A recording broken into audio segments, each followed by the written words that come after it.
I don't know if this is a question or a statement, but yes. So I feel like we just use it as a term a lot and don't really think about what it actually means, but the Morphin Grid is just that. It is a grid from which you draw the power to undergo a metamorphosis. This is my beautiful, terrible drawing I did long ago, but basically a grid represented by a gradient of colors on one row, and the intersecting row being areas where someone has come up with a different morpher to draw power from that color line. So we all remember in the Wild West Rangers Zordon saying, "Too much pink power is dangerous." Why does my Zordon impression sound more like Sean Connery?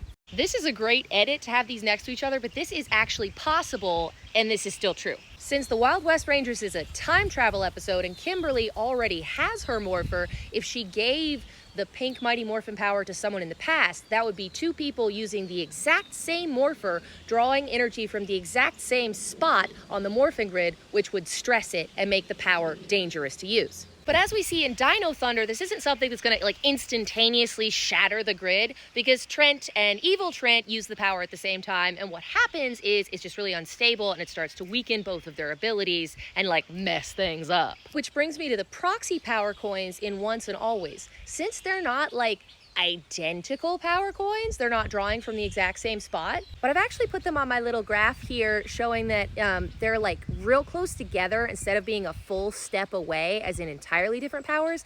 I think they're dangerously close to each other, which is going to stress the grid more, but not as much as Trent and Evil Trent using it at the same time. And they even discussed this, it's dangerous for them to do the proxy powers, but it's not going to destroy everything right away. I don't know if you heard that loud crack, but a branch just fell off a tree in my backyard. This explains why in Forever Red they can all be morphed at the same time, because each one of these people has a different morpher connecting them to a different place in the red line on the grid, and I don't know why it keeps making my background disappear when I'm recording.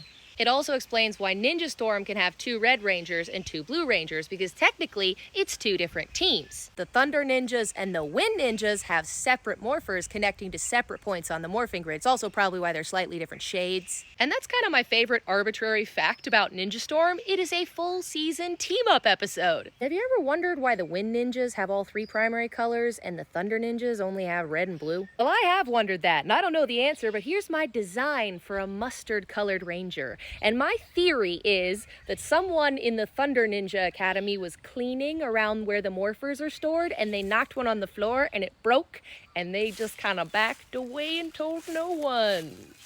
And making that design is actually how I learned that in Akiba Ranger, which is a parody to Super Sentai also produced by Toei, the same company, there is actually an episode with a yellow Thunder Academy Ranger, because I don't know what they're calling the Super Sentai. I'm a fan of Power Rangers, I'm sorry. But she is an evil centipede. Here's her design. I went for praying mantis with mine because I just think praying mantises are cool. This is where I get sad that Power Rangers doesn't also have an agreement to use footage from Akiba Ranger. I mean, I think this came out after Ninja Storm was already adapted, but for a comeback crossover episode, wouldn't it have been cool to see an evil Yellow Ranger come in and have the Thunder Bros be bad one more time? So cool. So yeah, they're not represented on my grid, but Mighty Morphin Red and Zeo Red would probably be over here somewhere or drawing from different points on the same color.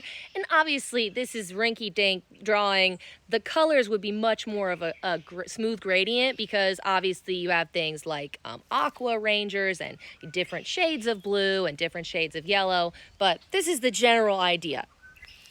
I hope that helps. I voted today.